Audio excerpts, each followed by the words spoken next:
The Darth Vader comic is currently a goldmine for fans of the Inquisitorius, or at least if you're like me and you're hoping to relive some of the greatness of the Grand Inquisitor from the first season of Star Wars Rebels.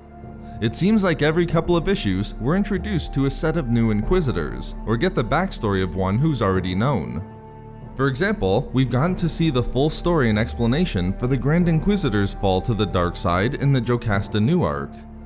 The Rule of Five and Mon Cala arcs introduced and expanded on the stories of the Ninth Sister, Sixth Brother, and Tenth Brother. As a fan of the Inquisitorius, it's been a lot of fun to try to guess who these Inquisitors are and predict where they're going in the story. However, at the end of the day, the Inquisitors still have been a little bit lackluster. Many times, they've shown themselves to be weak, an intentional outcome planned by Sidious and Vader, and really appeared more like lackeys of Vader than any real threat to the Jedi survivors of Order 66. A lot of times, Vader does most of the heavy lifting, as seen against Jedi Masters Jocasta Nu and Eeth Koth, and Padawan Farron Barr. But I think the introduction of these three new Inquisitors, and more specifically, the two of them seen at the end of the most recent issue number 19, has the opportunity to bring an interesting story to light within the comic series, especially during this Fortress Vader arc. So without any further ado, in this video expose, I will introduce you to the exciting new Inquisitors introduced in the Vader comic. Unidentified Female Inquisitor, Unidentified Helmeted Inquisitor, and last but not least, Unidentified Twi'lek Inquisitor. Okay, so at this point we really don't know too much about these new Inquisitors, including what their brother and sister titles are.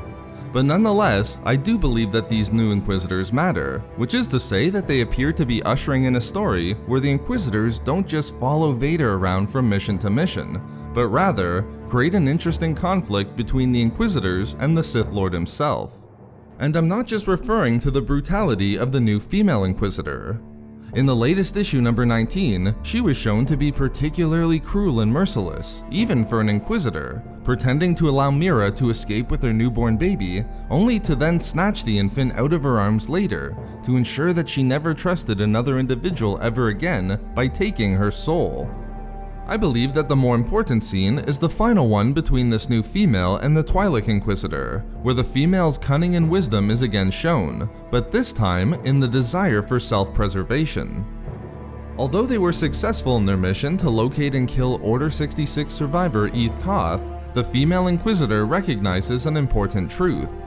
Given how good the Inquisitorius has become at tracking down and killing Jedi, soon there won't be any Jedi left. And she correctly wonders what Vader's actions would be if there were no Jedi left for him to kill, with Vader then ominously walking in the room at the end of the issue. This is an excellent recognition by this new female Inquisitor, and could foreshadow a coming alliance between the Inquisitors against their master Vader, and even Sidious. A story like this could go on to explain why these specific Inquisitors aren't seen in the Rebels era, and set up why someone like the Grand Inquisitor would rather plunge to a fiery death than face a disappointed Vader. But these Inquisitors also potentially recognize an interesting transformation in Vader himself over the life of the Inquisitorius, demonstrated throughout scenes from the comic where the Sith Lord is meditating. In issue number 8, when Vader is meditating only weeks after his fall to the dark side, we see him surrounded by bright butterflies made of light in a dark, gloomy environment. Although Vader reaches out for the butterflies, he isn't able to touch them or impact them in any way. Not long after, perhaps only a few months later, we see Vader again in meditation and again surrounded by the light butterflies in issue number 12. While he doesn't attempt to influence them in their first appearance early in the issue, Vader is ultimately able to reach out and seemingly destroy the butterflies for the first time after he made a brutal demonstration of his power to the elite officers of the Imperial military. By the time of the latest issue number 19, the scene with Vader meditating shows the Sith Lord for the first time with not a single butterfly of light surrounding him, which in my view shows how far Vader has fallen in what I would assume is at least 5 years after Revenge of the Sith, during the height of the Empire. I'm sure that this transformation will be important in other ways going forward in the Fortress Vader arc, but I would love for all of this to set up some tension and conflict between Vader and the Inquisitors themselves, which would seem natural for followers of the dark side and the Sith.